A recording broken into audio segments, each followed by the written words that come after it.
7, episode 5, where we wrap up our creative process series to start this 7th season. Again, if you haven't seen those previous episodes, we break down kind of the start of the creative process. We are on part 4 now, so the previous 3 parts are all in there. You can go check those out at any time. Today, we are talking about the crash. The crash, the fall. Okay, so first of all, what do we mean by the crash? If you're not a creative or you're just kind of starting out and you're young and you never crash, you just move on to the next thing. What is the crash? What does that look like for people that may not realize it yet or that don't know? Well, it's but basically it's the emotional drop after the finished product has been delivered, it's been posted, or sent out for competition. Like, it's done and it's now out in the world. And in our day and age with social media, sometimes the feedback comes like right away, and sometimes you have to wait, especially if you entered like a contest or something. And this happened, or I thought of kind of the whole thing, but right after I had wrote a poem for the Battle Born competition and stuff, and I spent a lot of time and energy, not like you do sometimes your projects, but in that case for a poem is just like, and then I ended up going on a walk, and I just kind of like, crashed, and it just was the emotional part inside. And then, it got me thinking though, like, we know that you try to take your vacations after you've got a long series of work, and part of because you're emotionally drained, you're physically drained, and then I was thinking though, man, sometimes you just get hit out of the blue, which just happened last Wednesday. Because you put something out there, and you're waiting, and yeah, I got my rejection email, and and it just hits you out of the blue, and then all of a sudden you're like, I literally really liked. This was actually for a short story instead of a poem, and it just like, man, you gotta really, your emotions after you're finally done, is one of the hurdles of dealing with. And however long the time period is, too. Because I was like, I really thought it was a cool story. I thought, okay, this one is going to do well. And then you get that rejection email, and it just takes you back to the moment you were proud of it, in a sense. And then. Yeah, there are a lot of crashes. There is a lot of different. About to enter a really heavy season here in a couple weeks. And I think. This sounds like a paradox, but when I do not receive glowing reviews, so like for the NSA videos, I typically don't see any feedback from those because I'm not there. I don't stay for the championship day. I just want to go home. So I typically don't see the feedback or anything like that. Or, I mean, I guess maybe glowing reviews isn't the right word, but when the reaction is I like it, or like it's really good, you start to become, this sounds so arrogant, you start to become kind of conditioned to think, okay, yeah, they like it, cool, whatever, instead of, wow, this is the best thing I've ever seen, whatever. And so even when there is a positive reaction, sometimes you can still run into that crash. One, again, the physical and mental drainage that you talked about, but two, just because there's a weird place to be in when between like satisfaction and blown away. And when people have seen your work for quite a while, they kind of know what they're getting and they like what they're getting. And that kind of fulfillment comes from them, I guess, hiring you out again instead of them being like, wow, I'm blown away by, I've never seen something like this before. But because creation is actually kind of a high though. You're going and part of the high actually comes from the viewer or the reader, the feedback, or what I'm saying. And for everybody, sorry, I've said it before, we don't create just for ourselves. I hear that a lot. sorry, unpopular opinion, no, we don't. We write so we yes for ourselves or we create, but yet it is part of the equation. If you create something good, you have like an itch to share it. Yeah. Like It's almost an impulse where you just have to show it to somebody. Yeah. And so when you have that just creation stage, and then maybe even the feedback stage, and then it goes to maybe nothing, or back to the start of the creative process, the pre-work and all that stuff. You don't get the same feelings, the adrenaline or the satisfaction. You don't get any of that, and so it kind of feels like. And you are starting over, but it feels like you're just starting back at square one, and that can be hard to kind of get up for the next project, especially if you have to start the next thing right away. Yeah, and that's your world sometimes. Like especially the month of championships, you create. It's cool to okay. You get like 2 days, and you're back on the road. You're back, and this is a part I think of the crash is both the mental and emotional, and 3 physical. Because it takes a lot out of you to be creative for a long time to where you're delivering stuff that has to, like, it has to be above average. Okay? And, yeah, you just keep... Yeah, it's a lot. Like, I'll just use the winter state events because there is just kind of like 2 days off, 4 days on, 2 days off, 4 days on. And... you get done with the one, and then the first thing I think of is, all right, 3 more weeks. Just to get through 3 more weeks. And the hardest part about when you're in that kind of condensed workload is it's really hard to turn off thinking about the workload and the creative process. It's hard to just say, okay, on Monday I'm not going to answer the emails, touch the computer, do this. It's hard because you're thinking about this daunting project that you have coming up here. And then when you get done and you crash, and then you're like, well, I can't crash for long because I got to be back up Wednesday and do it all over again. And so what are kind of some ways to work through that crash so that it doesn't linger longer than it probably is supposed to? Well, you do one thing, and we've talked about, and you shared some of that, is even though you can't recover, in that small, but you always do a good job of heading out and going, on your little adventures. And sometimes those adventures are almost as stressful, when you sit at the hotel going, oh, this is sketch. I mean, but that's also part of the adventure. But that knowing and taking care of yourself, and that step, and you know what? I am envious of you at times when you could just take off, when you went to Utah. Like, okay. Yeah, and I went and I saw Grandpa, on my own a little bit to kind of get that emotional, type of thing. So you go do, and you usually, not that you have a camera the whole time when you're there at times, but that you're feeding your creative spirit by doing some of the photography that you love to do. Yeah, I don't crash after. I don't consider it working on vacation. I just consider it more creating. So I don't have a crash after that. But that's part because that's your that aspect of photography you really love, and it's also walking. You're out in nature. So you do a really good job with that. For other things, when it's just you really build up one project and you're like really proud of it, it's so ironic. So many times I'm like really proud of something and it doesn't really seem, well, no, I can't say that because the last couple of poems I did win 2 weeks ago. I did win the battle and stuff like that. But a lot of times, like especially blog posts, I'm really proud. I'm like, and I send it out there, nothing happens. And that part, you have to emotionally be ready. And first off, everybody's like, oh, so-and-so got rejected so many times. You know what? They talk about the same 5 people. And it's like, there are millions of people struggling. And to first recognize it hurts when you get rejection or negative feedback.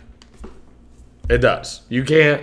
But you got to be prepared for it. Everybody cares about what other people think. It's how you deal with it that kind of can set you apart. I think one of the things that helps me, again, I kind of sound arrogant in this podcast, but I go back and I just, like, if I get negative feedback or whatever, I go back and re-watch or re-look at the work that I did and just try to bring back that feeling of kind of, oh, I'm super proud of how I did this. This was cool. Like, not necessarily analyzing to get better, just kind of analyzing, just kind of watching it and saying, oh, I'm really happy with how this turned out.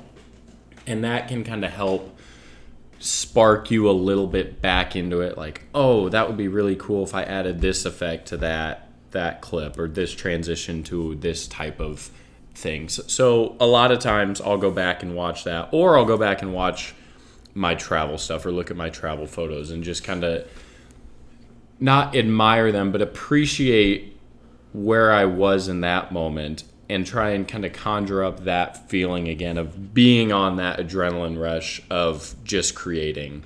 And sometimes that can help me say, okay, yeah, let's knock this video out. Let's get these photos edited and delivered.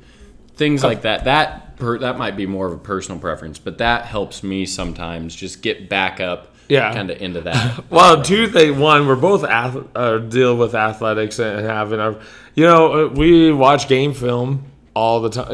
As part of what you did well, what you did, and in the creative world, I think it's still on the Jam, which is the Thursday night on the app formerly known as Twitter, like open mic type of community and stuff. I have at times went way back, and I would share with them, hey, I wrote this in college, and it's a new audience, but it also, I have a better skill set in regards to delivering poetry. And so it's really interesting to go and share and then hear their response, like, what? You were like 19 when you wrote that? I was like, yeah.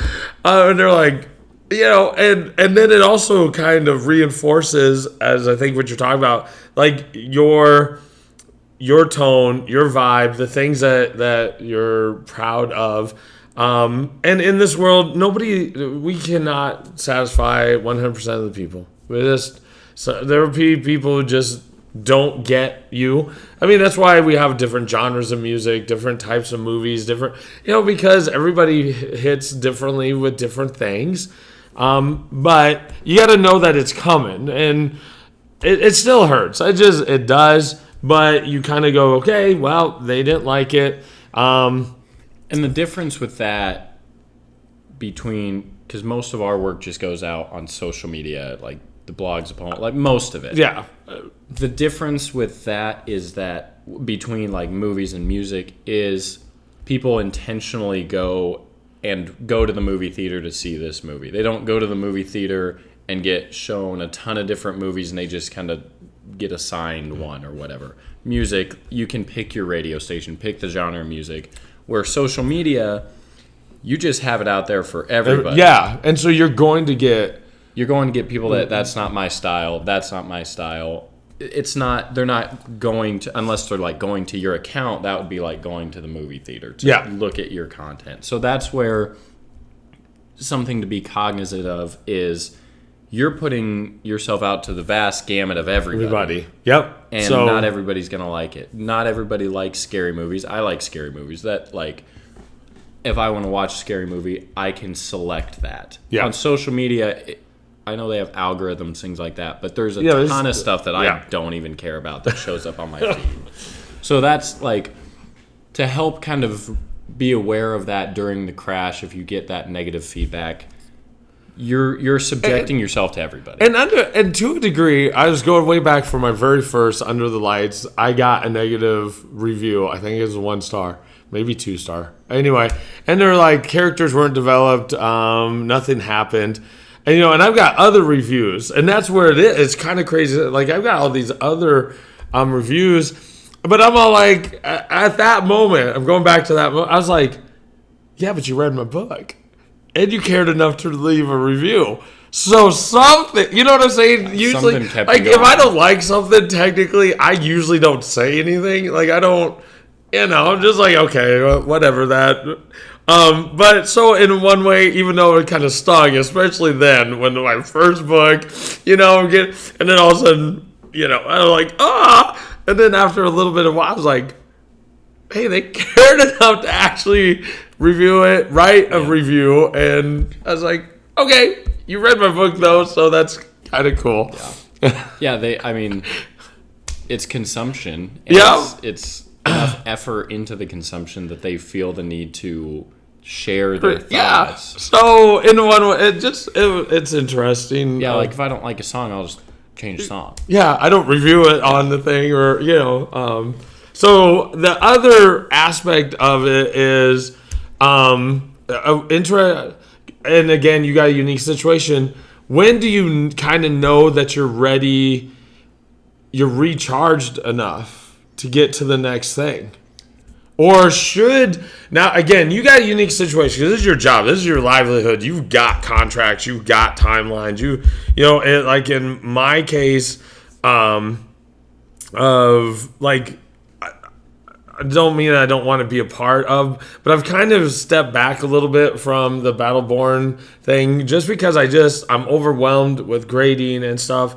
But yet I just won just a couple weeks. I stepped back in and hit this one, and now I've kind of come back again because I'm just like, I'm still tired. So how do I know, or how do we know when we should, or should we grind? It's kind of a catch-22.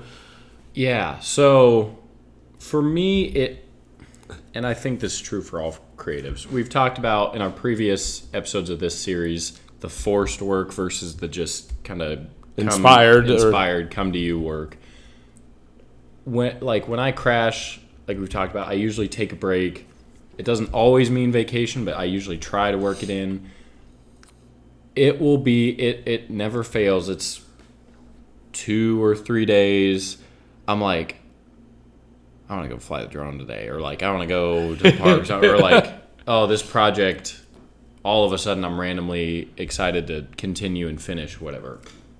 And so that, like, letting that, when I have the time, come naturally to me, I just get an itch to go do something with, whether it's creating, editing.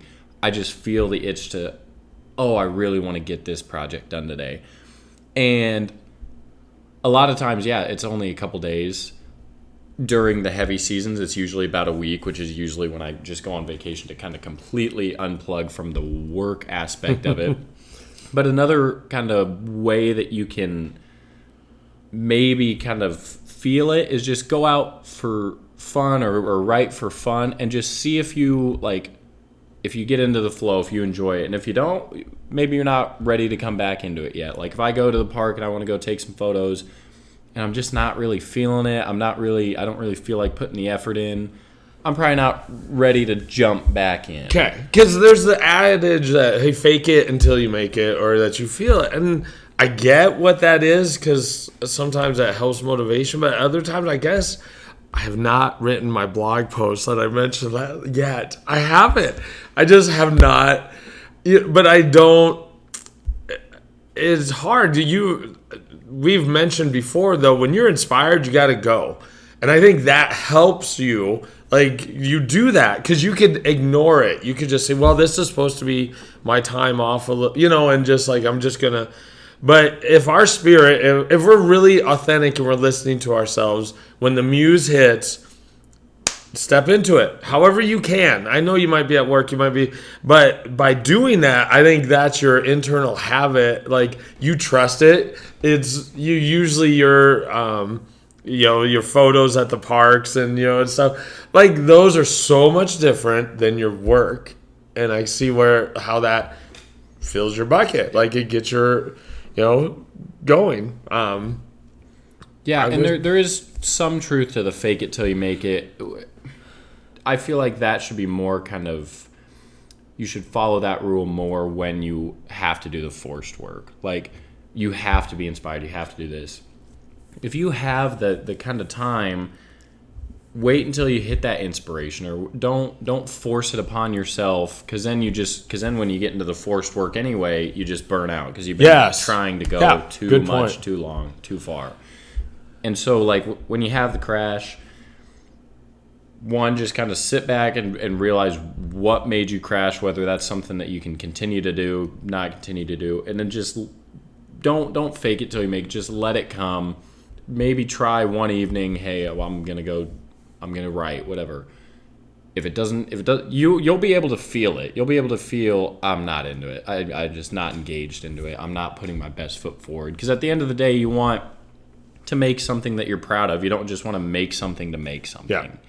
And so letting that come to you, because if like we've talked about, if you are passionate about this, it'll come in short order. Yeah, it will. I'll hit the blog post. I just, again, my world, junior high football, grading essays, doing you only have so much time and energy in a day. And, you have to deal. I caught something that you said, pay attention to what maybe caused a drastic fall. Because if you bite off too much and you chew or you give, you got to pay attention to that. And so that helps you set up your work better next time. Or you just realize it and you do it anyway. Well, I know, but you still it's at the end of the day, I think the fall or the crash gives you a chance to reevaluate or evaluate what went on.